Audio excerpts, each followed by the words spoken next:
Thanks for joining me. The fluffy, cloud-like terraces of Pamukkale are one of Turkey's most iconic sites. But did you know that this natural creation also sits next to the ancient city of Hierapolis? I was able to visit these recently, and I thought it would be fun to bring you along. Pamukkale is generally used to refer to the famous white travertine terraces, but Pamukkale is also the name of the city where these are located. It's situated in the southwest of Turkey in the Denizli province. There are 3 entrances to this archaeological site. There's a city entrance at the bottom of the terraces, a south entrance, and a north entrance. And from what I could tell, the south entrance seemed to be the most popular, probably because it's easiest to reach the main points of interest from here. And the north entrance was significantly less crowded and gave you a nice view of the ancient city, but it will require a longer walk to see the more popular areas of the grounds. Now, there is a shuttle service that will take you to and from the north entrance to the pools of Cleopatra for a small fee, and if you'll be renting an electric scooter, which I'll show you in a little bit, the fee is waived. Parking at the south entrance costs 20 Turkish lira, which is about 75 cents, and then tickets to enter are 500 Turkish lira, or about $18.50, which is a fairly high price compared to other attractions in Turkey, but that price does include entrance to the ancient city of Hierapolis, the Pamukkale terraces, the on-site archaeological museum, as well as entrance to the nearby ancient city of Laodicea, which is about a 15-minute drive away. It just so happened that when we visited, temperatures were near 100 degrees, and that morning we were out walking around in the hot sun, so we were already a bit worn out upon entering the site, and my husband noticed these little electric scooter golf carts for rent. Now, normally we wouldn't spend money on things like this, but we were both exhausted and knew that there was quite a lot of ground ahead of us to cover. Plus, my skin was already feeling burnt from the sun, and the scooter had a nice little overhead shade, so we splurged, and for $20, we rented the scooter for 2 hours. And let me tell you, this was the best $20 we spent.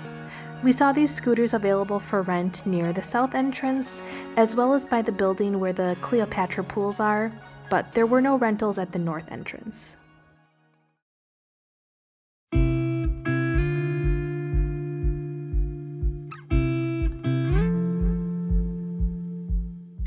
The travertine terraces of Pamukkale stick out of the hillside like a sore thumb and appear to be cascading down over into the agricultural plain below.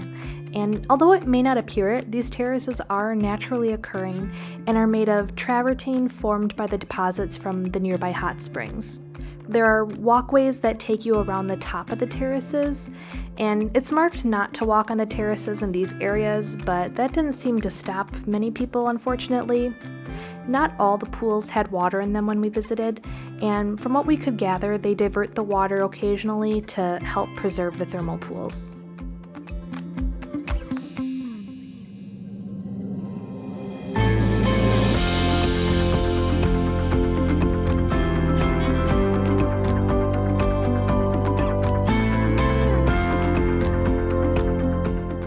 There is an area where you are allowed to walk under the terraces though, and we visited during the peak of tourism season, so there were lots of people, but I still wanted to check it out. You are required to remove your shoes, and the travertine can be pretty slippery in some places, so you just kind of had to walk down the hill slowly. The water flowing over the rocks was fairly warm, so it wasn't quite as refreshing as I was hoping for in the summer sun. But nonetheless, the texture was interesting to feel on bare feet. And if you look closely at the stone, you'll see all of these small ripples that had formed, and they can be pretty rough to the touch. There are a lot of shallow thermal pools where the water is sitting, and you're free to go in with your swimsuit if you want. Hierapolis, meaning Holy City, is an ancient Greek city founded in the 2nd century BC that had about 100,000 inhabitants at its height. It was a popular city that people would come to from all over due to its thermal springs and their healing properties.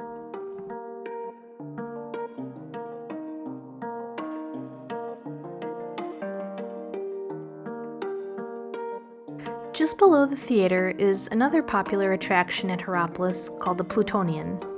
There's a replica statue of Pluto, the ancient Greek god of the underworld, and below is a small pool of water at the entrance of what they call the Gate to Hell. And here spectators would watch the sacrificing of animals like bulls and sheep, and the spring was called the Gate to Hell because any living thing that would come near it would die.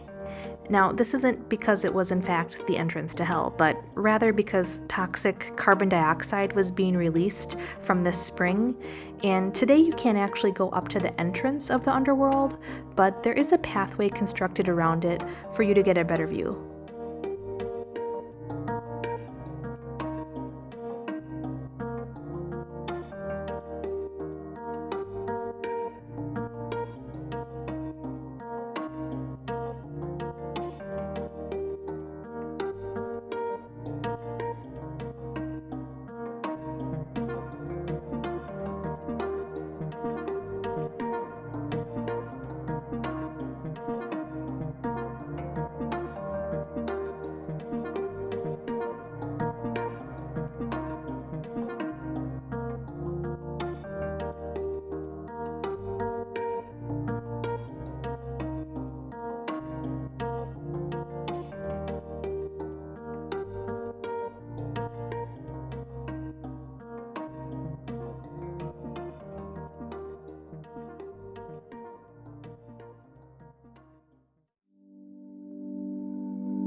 Along the main road running through Hierapolis are many remnants of this once thriving city. The arched frontinus gate is still intact, and ruins of former shops can be seen as you walk down the street. There's even evidence of an old oil press, and, of course, there were public toilets. Just think of having to sit here with your fellow neighbors without privacy when you have to go to the bathroom. It's always fun to imagine what life was like back then in ancient times, but then I'm reminded of things like this, and I'm really happy that I'm alive today.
The necropolis, or cemetery of Hierapolis, is quite large at nearly 2 kilometers long. It's estimated to be so big compared to the size of the city because so many sick people would come to the area in the hopes of being healed by these thermal baths that were here. The sarcophagi of Hierapolis are plentiful, and you're free to walk through the stretches of open land where they sit, which is closer to the north entrance.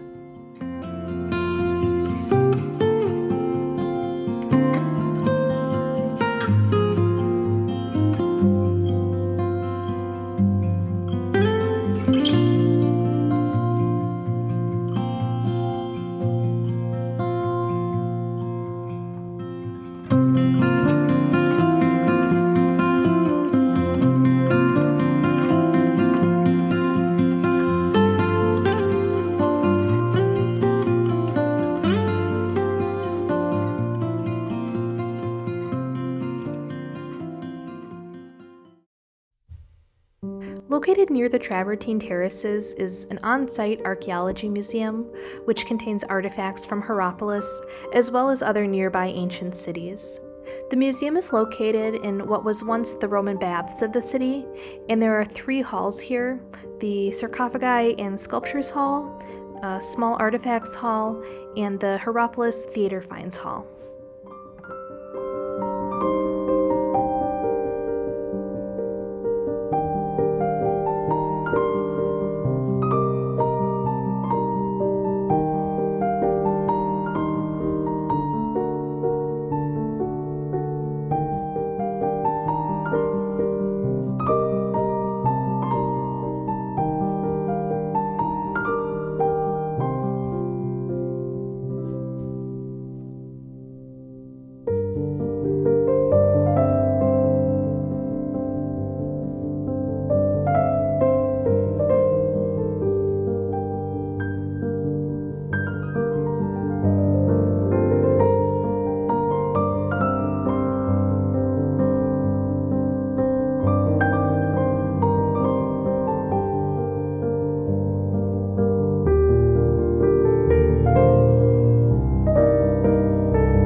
Finally, as the sun was starting to go down, we made our way up the hill to see the famous Roman theater.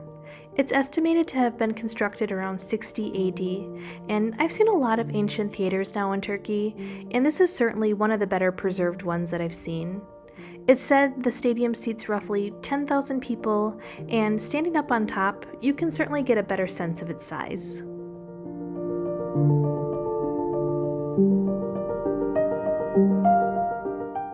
As the crowd started to dissipate in the evening, we decided to take a seat in the stadium, and although we weren't enjoying a theatrical show like the ancient Romans once did, the view of the sun setting was just as good.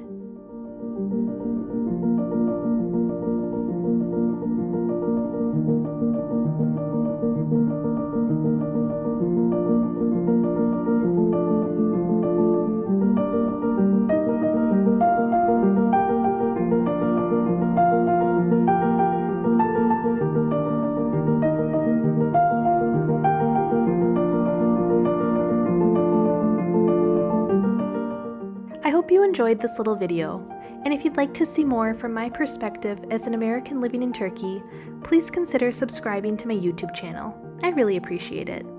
I can't wait to bring you more videos soon. Until next time, thanks!